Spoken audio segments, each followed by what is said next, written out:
Hello, welcome back to my vlogs. ಇದು travelling vlog ಆಗಿರುತ್ತೆ. ರೀಸೆಂಟಾಗಿ ಕುಕ್ಕೆ ಸುಬ್ರಹ್ಮಣ್ಯಕ್ಕೆ ಹೋಗಿ ಬಂದಿದ್ವಿ, ಸೊ ಅದೇ ವ್ಲಾಗ್ ಹಾಕ್ತಾ ಇದ್ದೀನಿ. ಆನ್ ದ ವೇ ಹೀಗೆ ಏನಪ್ಪ ಸ್ನ್ಯಾಕ್ಸಿಗೆ ಸ್ಟಾಪ್ ಮಾಡಿದ್ವಿ.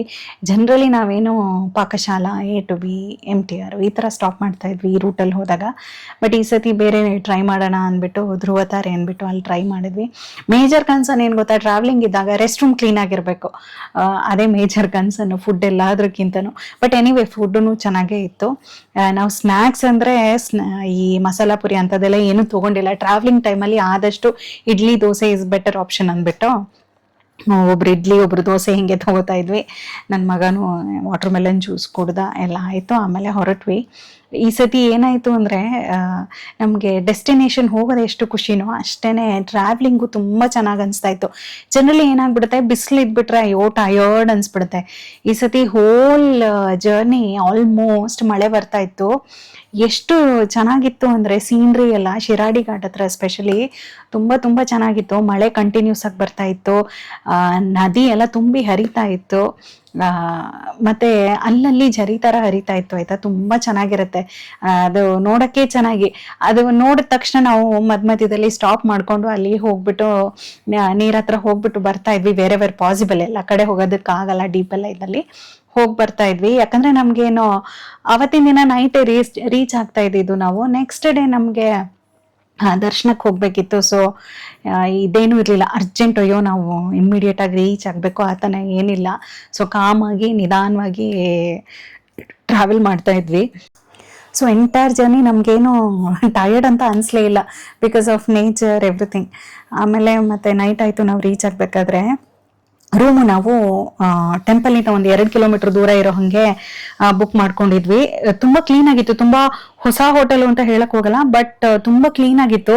2,500 per day ಏನೋ ಬಿತ್ತು ನಮಗೆ. ತುಂಬ ನೀಟಾಗಿತ್ತು. ಸುಸ್ತಾಯ್ತಾ? ತಾಚಿ ಮಾಡ್ಕೊಂಡು ಬಂದ್ಯಾ? ಯಾರಿಲಿ ತಾಚಿ ಮಾಡ್ಕೊಂಡು ಬಂದ? ಇದು ನೆಕ್ಸ್ಟ್ ಡೇ ಮಾರ್ನಿಂಗು. ಅವತ್ತೂ ವೆದರ್ ಹಾಗೇನಿತ್ತು. ಇನ್ಫ್ಯಾಕ್ಟ್ ನಾವು ಬೆಂಗಳೂರಿಗೆ ಬರೋಲ್ವರೆಗೂ ಹೆಚ್ಚು ಕಡಿಮೆ ಮಳೆನೇ ಬರ್ತಾ ಇತ್ತು. ಬೆಳಿಗ್ಗೆ ಫ್ರೆಶ್ ಅಪ್ ಆಗಿಬಿಟ್ಟು ನಾವು ಎಲ್ಲಿ ತಂಗಿದ್ವಲ್ಲ ಅದೇ ಹೋಟೆಲಲ್ಲಿ ಬ್ರೇಕ್ಫಾಸ್ಟ್ ಮುಗಿಸ್ಕೊಂಡ್ವಿ. ಏನಂದರೆ ನಾವು ಕರಾವಳಿಗೆ ಹೋದರೆ ಒಂದು ಮಿಸ್ ಮಾಡಬಾರ್ದು ಅಂದರೆ ಅದು ಮಂಗಳೂರು ಬನ್ಸು. ತುಂಬ ಚೆನ್ನಾಗಿರುತ್ತೆ. ಈ ಬೆಂಗಳೂರಲ್ಲೂ ಸಿಗತ್ತೆ ಆಯ್ತಾ, ಎಷ್ಟೊಂದು ಕಡೆ ಮಾಡಿ ಇಟ್ಟಿರ್ತಾರೆ, ಅಲ್ಲಿ ಹಂಗೆ ಕರೆದು ಕೊಡ್ತಾ ಇದ್ರ ಸೂಪರಾಗಿ ಅನಿಸ್ತಾ ಇತ್ತು. ನಾನು ಅವತ್ತಿನ ದಿನ ಬೆಳಿಗ್ಗೆನೂ ತಿಂದು ಮತ್ತೆ ಸಂಜೆನೂ ಆರ್ಡರ್ ಮಾಡ್ಕೊಂಡು ತಿಂದೆ, ಅಷ್ಟು ಚೆನ್ನಾಗಿತ್ತು. ಮತ್ತೆ ದೇವಸ್ಥಾನಕ್ಕೆ ಹೋದ್ವಿ, ದೇವ್ರ ದರ್ಶನ ಎಲ್ಲ ತುಂಬ ಚೆನ್ನಾಗಾಯಿತು. ನಮಗೆ 1-2 ಸೇವೆಗಳು ಮಾಡಿಸೋದಿತ್ತು, ಆಶ್ಲೇಷ ಬಲಿ, ನಾಗ ಪ್ರತಿಷ್ಠೆ ಎಲ್ಲದೂ ಸುಸೂತ್ರವಾಗಿ ಆಯಿತು. ಆಯಿತಾ, ಇನ್ ಕೇಸ್ ನೀವು ಈ ಥರ ನಾಗ ಪ್ರತಿಷ್ಠೆ ಅಥವಾ ಆಶ್ಲೇಷ ಬಲಿ ಏನೇ ಮಾಡಿಸ್ಬೇಕು ಅಂತಿದ್ರೆ ಅಲ್ಲೇ ಕೌಂಟರಲ್ಲಿ ಬುಕ್ ಮಾಡ್ಕೋಬೋದು, ಇಲ್ಲಾಂದರೆ ಬೇಗ ಆನ್ಲೈನಲ್ಲೂ ಮಾಡ್ಕೋಬೋದು. ಆಯಿತಾ, ನಮ್ಗೆ ಈ ಸತಿ ಆನ್ಲೈನ್ ಮಾಡ್ಕೊಂಡಿಲ್ಲ, ಸಡನ್ನಾಗಿ ಕ್ವಿಕ್ಕಾಗಿ ಹೊರಟ್ಬಿಟ್ವಿ ನಾವು. ನಂಗನ್ಸುತ್ತೆ ಮೋಸ್ಟ್ಲಿ ಸರ್ಪ ಸಂಸ್ಕಾರ ಮಾಡೋರಿದ್ರೆ ಆನ್ಲೈನಲ್ಲಿ ಮಾಡ್ಕೊಳ್ಳೋದು ಮ್ಯಾಂಡೇಟ್ರಿ ಅಂತ ಅನ್ಸುತ್ತೆ. ಐ ಆಮ್ ನಾಟ್ ಶೋರ್, ನಂಗೆ ಅಲ್ಲಿ ಯಾರು ಆ ಥರ ಹೇಳಿದ್ರು. So it's better to see online before ಅಂತ ಹೇಳ್ಬಿಟ್ಟು ಜಸ್ಟ್ ಹೇಳ್ತಾ ಇದ್ದೀನಿ. ಮತ್ತೆ ಅಲ್ಲಿ ನಿಮಗೆ ಸಂಕಲ್ಪ ಎಲ್ಲ ಮಾಡಿಸ್ತಾರೆ. ಸಂಕಲ್ಪ ಮಾಡಿಸ್ಬಿಟ್ಟು ಹೇಳ್ತಾರೆ ಇಂತಿಂತಲ್ಲಿ ಹೋಗಿ ಈ ಸೇವೆಗೆ ಅಂತ ಹೇಳ್ಬಿಟ್ಟು. ವ್ಯವಸ್ಥೆ ಎಲ್ಲ ಚೆನ್ನಾಗಿತ್ತು, ಎಲ್ಲ ಮುಗಿಸ್ಕೊಂಡ್ವಿ ನಾವು. ಎಲ್ಲ ಸುಸೂತ್ರ ಆಯಿತು, ದರ್ಶನನೂ ತುಂಬ ಚೆನ್ನಾಗಾಯಿತು. ಮತ್ತು ಒಂದು ಏನು ನೆನ್ಪಿಟ್ಕೋಬೇಕು ಗೊತ್ತಾ, ಇನ್ ಕೇಸ್ ನಿಮಗೆ ಯಾವುದೇ ಥರದ ಸೇವೆ ಮಾಡಿಸ್ಬೇಕು ಅಂದ್ರೂ ನೋಡ್ಕೊಳ್ಳಿ, it should not be on Ekadashi day. ಯಾಕಂದರೆ ಏಕಾದಶಿ ದಿನ ಅಲ್ಲಿ ಯಾವುದೇ ಥರದ ಸೇವೆಗಳು ನಡೆಯೋದಿಲ್ಲ. ಆಯಿತಾ, ಸೊ ನಮಗೇನಾಯಿತು ಅಂದರೆ ಫಸ್ಟ್ ಡೇ ನಾವಿನ್ನು ರೀಚ್ ಆಗಿ ನೈಟ್ ರೀಚ್ ಆದ್ವಲ್ಲ, ದ ನೆಕ್ಸ್ಟ್ ಡೇ ನಾವು ಎಲ್ಲ ಮುಗಿಸ್ಕೊಂಡ್ಬಿಟ್ವಿ ಉಳಿದಿದ್ದೆಲ್ಲ. ಯಾಕಂದರೆ ನಾವು 2 days ಇರೋ ಹಂಗೆ ಹೋಗಿದ್ವಿ, ಆದರೆ ನೆಕ್ಸ್ಟ್ ಡೇ ಏಕಾದಶಿ ಬಿದ್ದಿತ್ತು. ನನಗದು ಐಡಿಯಾ ಇರಲಿಲ್ಲ. ನಮ್ಮ ಪುಣ್ಯಕ್ಕೆ ಎಲ್ಲ ನಮ್ಮದು ಹಿಂದಿನ ದಿನನೇ ಆಗೋಯ್ತು, ಹಂಗಾಗಿ ಹೋಗಿ ಏನೂ ತೊಂದರೆ ಆಗಿಲ್ಲ. ಸೊ ಇದೊಂದು ಇನ್ ಕೇಸ್ ನೀವು ಯಾರಾದರೂ ಕುಕ್ಕೆ ಸುಬ್ರಹ್ಮಣ್ಯಕ್ಕೆ ಹೋಗಬೇಕು ಅಂತ ಪ್ಲ್ಯಾನ್ ಮಾಡಿದರೆ ಇದೊಂದು ನೆನ್ಪಿಟ್ಕೋಬೇಕು. ಆಮೇಲೆ ಆದಿ ಕುಕ್ಕೆ ಸುಬ್ರಹ್ಮಣ್ಯ ದೇವಸ್ಥಾನನೂ ಇದೆ, ಅಲ್ಲೂ ಹೋಗಿ ಅಲ್ಲಿ ದರ್ಶನ ಎಲ್ಲ ಪಡೆದು ಬಂದ್ವಿ. ಓವರ್ ಆಲ್ ತುಂಬ ಚೆನ್ನಾಗಿತ್ತು, ವೆದರು ತುಂಬ ಚೆನ್ನಾಗಿತ್ತು.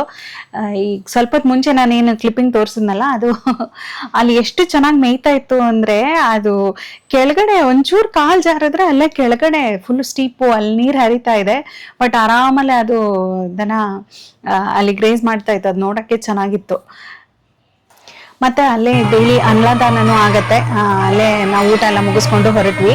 ಇಲ್ಲಿ ನೋಡಿ, ನಾವು ಕೆತ್ತನೆಗಳು ಅಲ್ಲಿ ಇಲ್ಲಿ ನೋಡ್ತೀವಿ, ಬಟ್ ಇಲ್ಲಿ ನೆಲದ ಮೇಲೆ ಕೆತ್ತನೆಗಳು ಆಯ್ತಾ, ನೋಡೋದಕ್ಕೆ ಖುಷಿ ಆಗ್ತಾ ಇತ್ತು. ಹಂಗಾಗಿ ಹೋಗಿ ಒಂದು ಕ್ಲಿಪ್ಪಿಗೆ ತಗೊಂಡೆ. ಇದು ಹೊರಗಡೆ ಆದ್ರಿಂದ ಅಲೌಡ್ ಇದೆ, ಏನು ಕ್ಯಾಪ್ಚರ್ ಮಾಡ್ಕೊಳಕ್ ಏನು ಇಶ್ಯೂ ಇರ್ಲಿಲ್ಲ. ಮತ್ತೆ ವೆದರ್ ಎಲ್ಲ ಚೆನ್ನಾಗಿತ್ತ. ಸಂಜೆ ಒಂದು ಅಲ್ಲೇ ವಾಕಿಂಗ್ ಹೋದ್ವಿ ನಾವು ಅಷ್ಟೇನೆ. ಮತ್ತೆ ನೆಕ್ಸ್ಟ್ ಡೇ ಮಾರ್ನಿಂಗ್ ಎದ್ದು ಹೊರಡೋದಾಗಿತ್ತು. ಮತ್ತೆ ನಮ್ಮ ಪ್ಲಾನ್ ಬರೀ ಕುಕ್ಕೆ ಆಗಿದ್ರಿಂದ ನಾವು ನೆಕ್ಸ್ಟ್ ಡೇ ಹೊರಟ್ಬಿಟ್ವಿ. ಇಲ್ಲಾಂದ್ರೆ ಅಲ್ಲೇ ಶೃಂಗೇರಿ, ಹೊರನಾಡು ಸುಮಾರು ಕಡೆ ಎಲ್ಲ ವಿಸಿಟ್ ಮಾಡ್ಬೋದಲ್ಲ. ನಾವು ಈ ಸತಿ ಜಸ್ಟ್ ಕುಕ್ಕೆ ಅಷ್ಟೇ ಪ್ಲಾನ್ ಇದ್ದಿದ್ದು.